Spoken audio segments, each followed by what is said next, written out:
Hello दोस्तों, veterans नमस्कार। मैं कई दिन से जो 8वें वेतन आयोग के मल्टीप्लिकेशन फैक्टर है उस पर मैं कैलकुलेशन कर रहा हूँ। मैंने कई प्रकार से बताया भी था और इसकी फिगर्स भी मैंने डाली थी।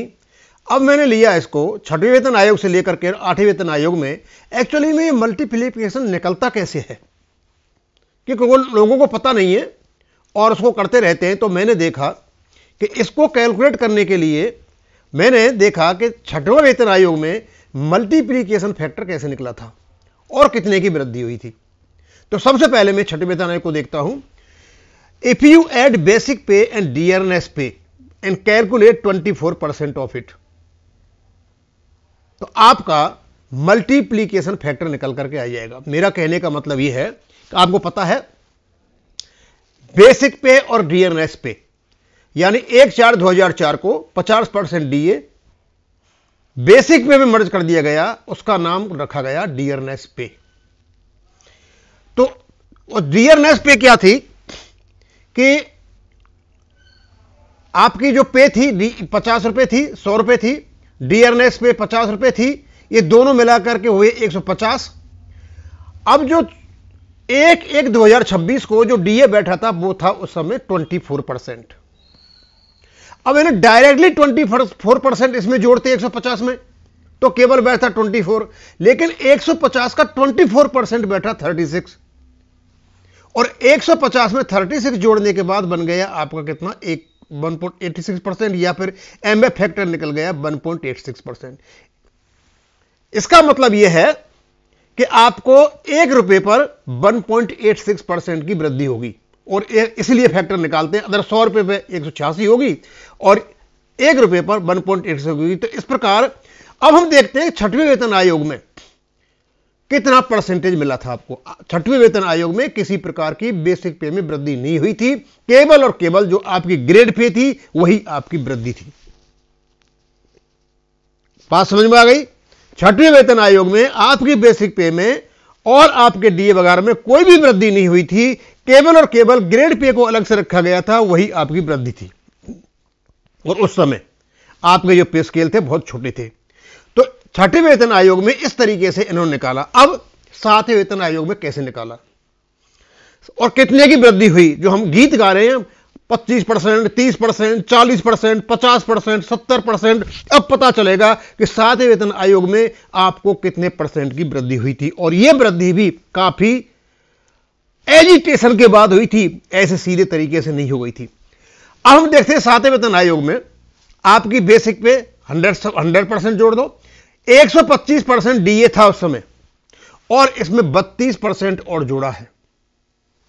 और आपका जो जनरल जो एमएफ फैक्टर लगता वो 2.57 था, हालांकि इसको कुछ लोगों के लिए घटा बढ़ा दिया था। और ये जो 2.57 निकला था 7वें वेतन आयोग में, उसकी वृद्धि थी केवल 14% से लेकर के 14.25% तक। अब यह कैसे निकला।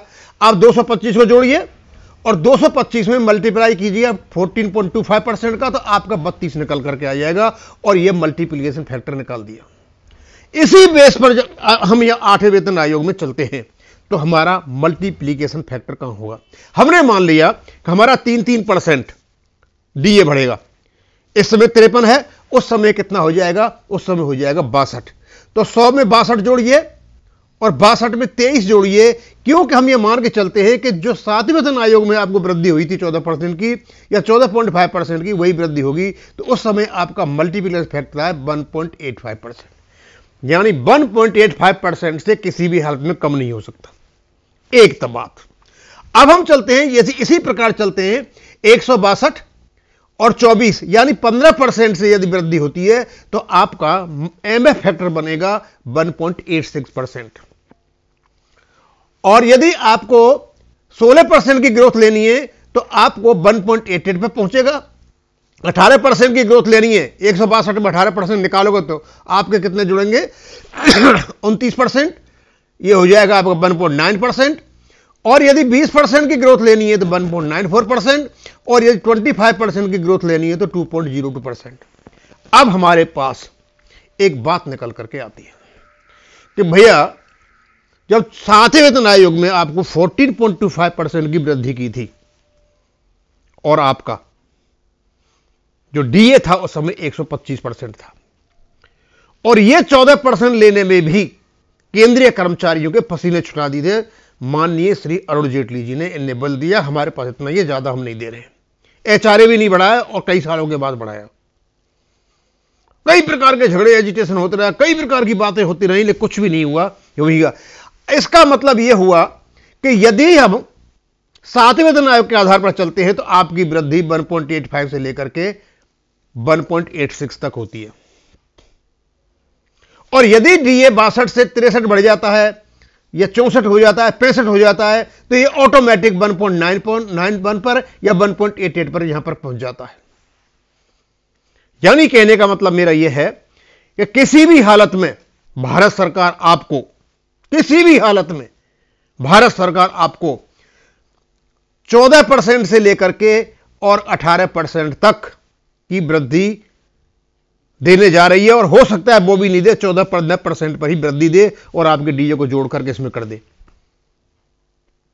अब सवाल ये उठता है कि 1.91 से आगे या 1.88 से आगे जो 1.94 है और 2.02 है, यहां तक पहुंचने के लिए क्या करना पड़ेगा? यह डिपेंड करता है हमारे जो सिविलियंस ऑर्गेनाइजेशंस हैं, खास करके रेलवे कर्मचारी, कि वो सरकार पर कितना दबाव बना पाते हैं, और यदि इसको 2 तक भी ले जाते हैं तो यह बहुत बड़ी उपलब्धि होगी। लेकिन मुझे नहीं लगता 2 तक जाएगा, यह मुश्किल से इनके बीच में होगा 1.88 और 1.91। 1.88 और 1.91 पर चला जाता है तो यह भी बहुत बड़ी उपलब्धि होगी। ये जो हवाई किले बने हुए हैं, अनावश्यक हवाई किले जो बना रखे, इन हवाई किलों से कुछ भी नहीं होता है। हर चीज सिस्टमैटिक होती है, सिस्टम से होती है, और सिस्टम के अनुसार ही सब कुछ होती है। क्योंकि 20% की वृद्धि तो देने भारत सरकार नहीं जा रही है और 25% की भी नहीं दे रही है, क्योंकि 7वें वेतन आयोग में नहीं दिया था, और उस समय तो आपकी जो फिगर थी बहुत कम थी। इस समय बहुत ज्यादा फिगर है, थोड़ा सा परसेंट बढ़ने पर वो कहीं से कहीं चला जाता है। यह हो सकता है कि भारत सरकार केवल 14 और 15% की ही वृद्धि दे, इससे ज्यादा नहीं दे। 16-17 पर पहुंच जाती है तो बहुत बड़ी बात होगी, लेकिन पहुंचेगी नहीं। पहुंच जाती है तो ये जो एसोसिएशंस है, खास करके सिविलियन एसोसिएशन, ये उनकी दबाव का प्रभाव होगा। केवल और केवल ये तो आपकी बेसिक पे वृद्धि की बातें हैं। इसके अलावा दूसरे जो अलाउंसेज है, एचआरए है, चिल्ड्रन एजुकेशन अलाउंस है, हॉल्टिंग अलाउंस है, आपके पता नहीं कितने कितने अलाउंस हैं, वो सब पर असर पड़ेगा, वो भी उधर से बढ़ेंगे। इससे ही बेसिक पे नहीं बढ़ेगी, दूसरी साइड भी खर्चे पड़ेंगे, और भारत सरकार जब खर्चा देगी तो बिल्कुल नाप तोड़ के देगी, इतना हमारे पर खर्चा है, इसको डिस्ट्रीब्यूट करना है, और जो पे कमीशन होगा केवल और केवल उसको डिस्ट्रीब्यूट करेगा। मुझे लगता है ये वीडियो बनने के बाद, सारा कुछ स्पष्ट होने के बाद, मुझे नहीं लगता कोई इमेजिनरी चीज बना बना करके यहां डालेगा और 2.86 तक ले जाएगा, 2.82 तक ले जाएगा, 2.26 तक ले जाएगा। 2 से ऊपर किसी भी हालत में आपका मल्टीप्लीकेशन फैक्टर नहीं जा रहा है, और 2 के आसपास यदि यह रहता है तो केवल और केवल रेलवे कर्मचारियों का और जो सिविलियंस कर्मचारी हैं वो, उनका ही असर होगा। आर्मी वालों का तो मैं नहीं कह सकता कि इन्होंने तो अपना खुद ही सत्यानाश कर लिया है और कोई ये सारे टूटे हुए हैं। इसका जो फर्क पड़ेगा तो वो पड़ेगा केवल जो एकजुट कर्मचारी हैं, एकीकृत हैं, और एकीकृत हैं केवल और केवल रेलवे कर्मचारी और सिविलियंस कर्मचारी। अब मैं इसको यहीं खत्म करूंगा। थैंक यू, धन्यवाद।